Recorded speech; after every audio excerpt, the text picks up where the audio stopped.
बेगूसराय के तेघड़ा थाना क्षेत्र से एक सनसनीखेज मामला सामने आया, जहां सरकारी ड्यूटी पर तैनात चौकीदार पर जानलेवा हमले का आरोप लगा है। पीड़ित चौकीदार राहुल कुमार ने थाने में लिखित आवेदन देकर 4 नामजद और 3 अज्ञात लोगों के खिलाफ कार्रवाई की मांग की है। बताया गया है कि 31 मई 2026 की रात करीब 8 बजे वो सरकारी नोटिस तामीला कराने बरौनी 2 वार्ड संख्या 3 जा रहे थे। इसी दौरान कुछ लोगों ने उनकी इलेक्ट्रिक स्कूटी रोक ली और गाली गलौज शुरू कर दी। आरोप है कि उनके पास मौजूद सरकारी नोटिस छीनकर फाड़ दिया गया। विरोध करने पर लाठी डंडा और अन्य हथियार नुमा वस्तुओं से हमला भी कर दिया गया, जिसमें चौकीदार गंभीर रूप से घायल हो गए। पुलिस मामले की जांच में जुटी है।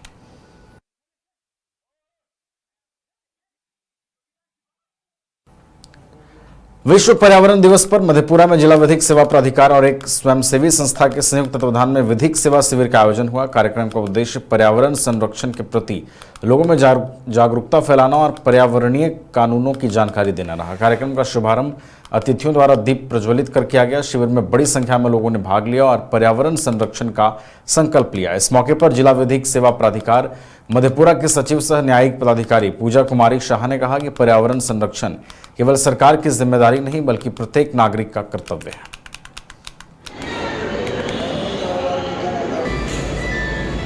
भागलपुर में विक्रमशिला सेतु पर वाहनों का परिचालन आगामी 7 जून से शुरू होने जा रहा है। सेतु के क्षतिग्रस्त हिस्से की मरम्मत और तकनीकी परीक्षण काम पूरा होने के बाद जिला प्रशासन ने इसकी घोषणा की है।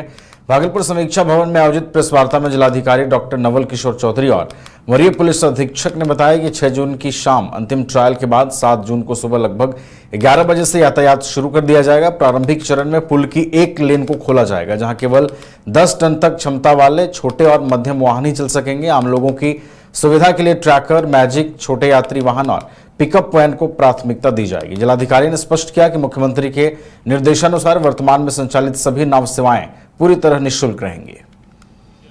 हम लोगों को स्पष्ट किया, उसके आलोक में मैं बताना चाहता हूँ कि बेली ब्रिज जो हो रहा है, बन रहा है, जो तैयार भी हो गया है, उसमें 3 पार्ट रहेगा, जिसमें से वाहनों को वन वे में हमें पास कराना है।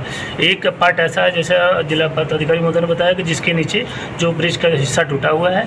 2 ऐसा हिस्सा है कि जिसके नीचे ऑलरेडी जो है ब्रिज है, और एक और है जहाँ पे ऑलरेडी कोई शायद डिफेक्ट है, तो उस पर भी वो बेली ब्रिज टाइप का बनाया गया है।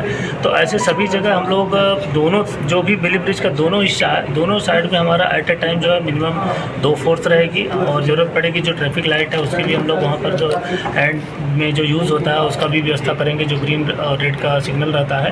और साथ में जो हमारा चारों जगह है, तो 24/7 में मिनिमम अभी हम लोग 3 शिफ्ट में लगाएंगे, 8-8 घंटे का। एक बार ट्रायल करेंगे 1-2 दिन में, अगर लगेगा कि हमें और वो बढ़ाना है तो हम 4 शिफ्ट में इसको 6-6 घंटे का करके और इसको हम लोग स्मूथ करेंगे। और शुरुआत में हम लोग 2-4 घंटों के लिए ट्रायल भी करेंगे कि हमारा कितने टाइम में गाड़ी पास हो रही है, कितना कहाँ पर बल लग रहा है, पीछे कितनी ज़रूरत है, तो उसके अनुसार जो है हम लोग और ज़रूरत पड़ेगी तो और बढ़ाएंगे। तो कुल मिला जुला के जैसे अभी तक भागलपुर पुलिस प्रशासन पूरी तरीके से चुस्त दुरुस्त और मुस्तैद है। आम जनता के लिए दिन रात हम लोग जो है लगे हुए हैं। जिस दिन घटना भी हुई उस दिन हमारी जो चुस्ती दुरुस्ती थी, उसकी वजह से कोई जो है आदमी का, किसी गाड़ी का, किसी प्रॉपर्टी का कोई लॉस नहीं हुआ। तो इसी तरीके से हम लोग आगे भी प्रतिबद्ध हैं, कटिबद्ध हैं कि जो भी आम जनता है यहाँ पे, उनकी सहूलियत के लिए हम लोगों को जो बेस्ट रिसोर्स अवेलेबल कराना होगा हम लोग कराएंगे, किसी को कोई दिक्कत नहीं होगी। Okay sir. एक मैं अपील करना चाह रहा हूँ कि यदि कोई भी व्यक्ति इस नाव परिचालन में या इस पूरी व्यवस्था में कहीं भी असहयोग करता है या कहीं भी इस व्यवस्था को ख़राब करने का प्रयास करता है, उनका सामने से फोटोग्राफ आ जाए, सामने से बयान आ जाए, मैं कठोरतम कार्रवाई करूँगा। मैं और हमारे एसपी साहब कठोरतम कार्रवाई करेंगे। अब यदि कोई आदमी सामान्य बात कर रहा है और आप चुपके से उसकी बात को रिकॉर्ड करके हमारे पास पेश कर रहे हैं, तो उसमें हमें आदमी को आइडेंटिफाई करने में दिक्कत होती है, जगह आइडेंटिफाई करने में दिक्कत होती है, कहाँ पे बात हो रही है, यही की बात है कि कहीं बाहर की बात है, कई ढंग की चीज़ें होती है। तो यदि व्यक्ति को सामने से रिकॉर्ड करके हमें बताते हैं, कोई व्यक्ति ऐसा बयान देता है, किसी भी प्रकार का यदि आपत्तिजनक बयान देता है, तो उस व्यक्ति पे, सरकारी कर्मी पे कठोरतम से कठोर। पादपुर गांव में शुक्रवार सुबह एक दर्दनाक सड़क हादसे में 52 वर्षीय महिला की मौत हो गई। जानकारी के अनुसार सुबह करीब 5 से 6 बजे के बीच एक तेज रफ्तार ट्रक अनियंत्रित होकर सड़क किनारे मौजूद महिला को जोरदार टक्कर मार दी। हादसा इतना भीषण था कि महिला की मौके पर ही मौत हो गई। पुलिस आगे की जांच में जुटी है। क्या हुआ ये घटना?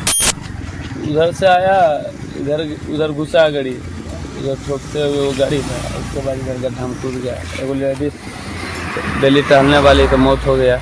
महिला को भी चोट लगा है? मर गया, स्पॉट डेड। मर गया, स्पॉट डेड। और किसी को चोट लगा है? नहीं, और किसी को तो नहीं। काहे इसे क्या लगता है, किस प्रकार से काहे हुआ ये घटना? ड्राइवर सो गया था क्या? हमको तो वही बुझा रहा है कि नींद के मारे ही हम मारे चला गया।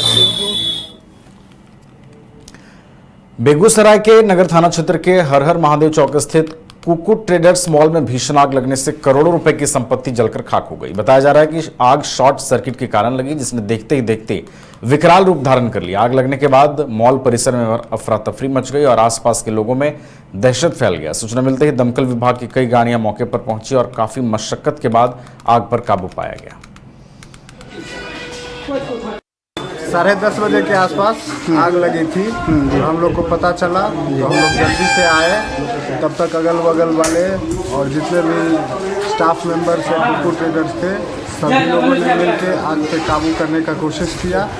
तब तक पुलिस प्रशासन और फायर ब्रिगेड टीम जो है आके आग पे काबू पा लिए और उसके बाद जान हानि किसी को कुछ नहीं हुआ है, सब लोग सेफ है और महादेव की कृपा से कोई ज़्यादा नुकसान नहीं हुआ है। हमारे पुलिस प्रशासन का बहुत सहयोग रहा, हमारे मकान मालिक का सहयोग रहा, लोकल सारे लोगों का सहयोग रहा कि आग को बहुत जल्द काबू किया जा सका, नहीं तो बहुत बड़ी दुर्घटना होने से बच गया। दुकान खुलने से पहले ही नहीं, ये 10:30 बजे हुआ है। दुकान 10:25 में खुला है। सफाई कर्मचारी करके गई है, पंखा का लाइन दिया है सूखने के लिए, वो गिर गया है बेड पर, पूरा आग धर लिया। 10:30 बजे के आसपास आग लगी थी। हम लोग को पता चला तो हम लोग जल्दी से आए। तब तक अगल बगल वाले और जितने भी स्टाफ मेंबर्स या कुकुट ट्रेडर्स थे, सभी लोगों ने मिलकर आग पे काबू करने का कोशिश किया। तब तक पुलिस प्रशासन और फायर ब्रिगेड टीम जो है आके आग पे काबू पा लिए और उसके बाद जान हानि किसी को कुछ नहीं हुआ है, सब लोग सेफ है और महादेव की कृपा से कोई ज़्यादा नुकसान नहीं हुआ है। हमारे पुलिस प्रशासन का बहुत सहयोग रहा, हमारे मकान मालिक का सहयोग रहा, लोकल सारे लोगों का सहयोग रहा कि आग को बहुत जल्द काबू किया जा सका, नहीं तो बहुत बड़ी दुर्घटना होने से बच गया।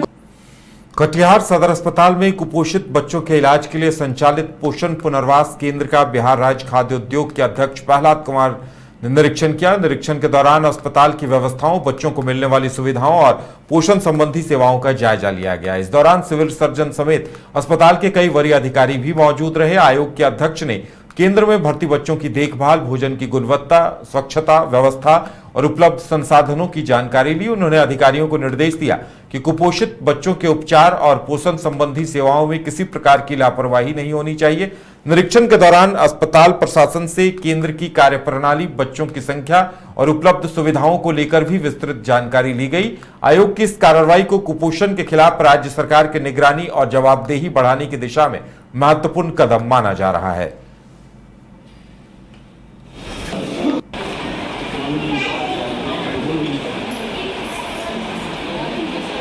सदर अस्पताल का पूरा का निरीक्षण नहीं था। हमारे यहाँ जो चलता है पोषण पुनर्वास केंद्र यहाँ जो चल रहा है NRC का, तो उसमें जो हम लोग आए थे, देखिए लगभग 14 बच्चे हैं, 13 बच्चे हैं। उनके बच्चों की माँ है साथ में 22 जन। उन्होंने कहा कि संतोषजनक है, हर चीज़ मतलब हमको दिया जा रहा है, जो खाना मिलना चाहिए वो खाना मिल रहा है। सारी स्थितियाँ ठीक ही लग रही हैं, कोई दिक्कत उन लोगों ने व्यक्त नहीं किया अपने स्तर से। अच्छा, ये जो ANM स्कूल के अंदर सर अभी जो जीविका जो खाना बनाती है वो ANM स्कूल के परिसर के अंदर है, वो स्कूल स्टूडेंट भी वहीं आ जाते हैं और जो आम लोग हैं वो भी आ जाते हैं खाने के लिए। इस संबंध में सुप्रिटेंडेंट सबसे बात कर लीजिए, नहीं पर हाँ, कुछ चार बात करना चाह रहे हैं, बात कर लीजिए। अच्छा, ICU सर बंद है उसको कई वर्षों से ICU बंद है सर यहाँ पर सदर अस्पताल में। लोगों को चालू करने का प्लान है हम लोग का, अभी काम हो रहा है उसमें, अभी सिविल वर्क हो रहा है उसमें। बोल रहे हैं कि सिविल वर्क हो रहा है, चालू करने चाहिए। जब लोगों ने कह दिया कि जल्द से जल्द उसको सदर अस्पताल का पूरा का निरीक्षण नहीं था। हमारे यहाँ जो चलता है पोषण पुनर्वास केंद्र यहाँ जो चल रहा है NRC का, तो उसमें जो हम लोग आए थे, देखिए लगभग 14 बच्चे हैं। घर रहने का मकान भर नहीं, ये खुशियों की तिजोरी है। दरवाजे पर दस्तक देता पड़ोस, खिड़कियों से उमड़ आता आसमां, तारों में उलझी ऐसी ना जाने कितनी दास्तां। कहती हैं चले डायमंड सिटी, एक सफर हम सफर के साथ अपने घर तक। Diamond city, life long bonding, 500 से ज्यादा खुशहाल डायमंड परिवार। जल्दी करें, सिर्फ 200 फ्लैट बाकी। आज ही बुक करें अपना आशियाना।